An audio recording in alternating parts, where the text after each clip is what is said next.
Right සියලුම සුබුදාසනක් වේවා. අපි ඊයේ රෑ අතේ බස් එකේ කුරුණෑගලින් නැග්ගේ. කුරුණෑගලින් නැගලා අපිට එන්න විදියක් නැතුව පාර නාය ගිහිල්ලා කඩන් වැටිලා අපි උදේ වෙනකන් හිටියා. මගට ඇවිල්ලා 16 කණුව ඒ හරිය. ඊට පස්සේ මේ වෙනකන් අපිට මේ පාර ක්ලියර් කරන්න කවුරුත් ආවේ නැහැ. ඉතින් අපි යන්නේ මේ පාලකීන්ට ලොකුමාර මහත්තයාට නෙමෙයි. ඉන්නේ මේ ආයතන වල ඉන්න මිනිස්සුන්ට.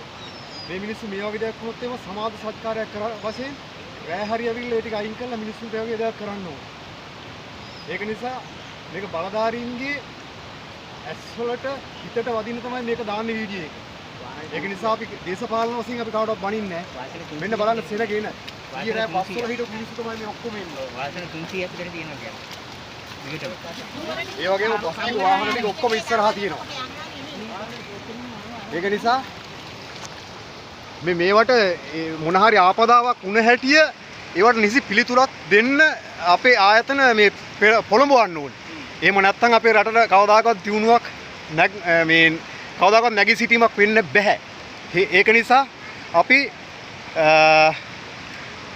ඒ ආයතන දැනුවත් කරන්න කියලා අපි සියලු දෙනාගේම ඉල්ලා සිටිනවා. සියලු දෙනාටම ගොඩාක් ස්තුතියි. වයසක මිනිස්සු ළමයි ඊරෑ බස් වල හිටියේ. ගෑනුවයි ඔක්කොම. සමහර අය සල්ලි නැතුව කන්න නැතුව හිටියා. කඩයක් තිබුණේ නැහැ. ඒ වගේ දේවල් ඔක්කොම විඳ දරාගෙන තමයි මේ උදේ පාන්දර මේ මිනිස්සු එන්නේ ගෙවල් වලට යන්න. මම නම් ආවේ ගාල්ලේ ඉඳලා එහෙන් නුවර පාරේ යන්න බැරි නිසා කුරුණෑගලට ඇවිල්ලා මේ මාවතගම හරහා නුවරට යන්න. ඒත් තියාගන්න බැරි වුණා. ඒ පැත්තත් මේ පාර බ්ලොක් වෙලා මේ පැත්තත් බ්ලොක් වෙලා නායේ ගිහිල්ලා. ඉතින් ඒක නිසා අපි උදේ වෙනකන් බස් වල ඉඳලා අපි දැන් මේ නුවරට යනවා පයින්. ඉතින් ඒ සන්තෝෂයෙන් අපි ඔක්කොම සමගියෙන් හිටියා බස් වල. ඉතින් අද උදේ පාන්දර අපි කරන්නේ දැන් යනවා මේ අපේ ගෙවල් වලට යන්න.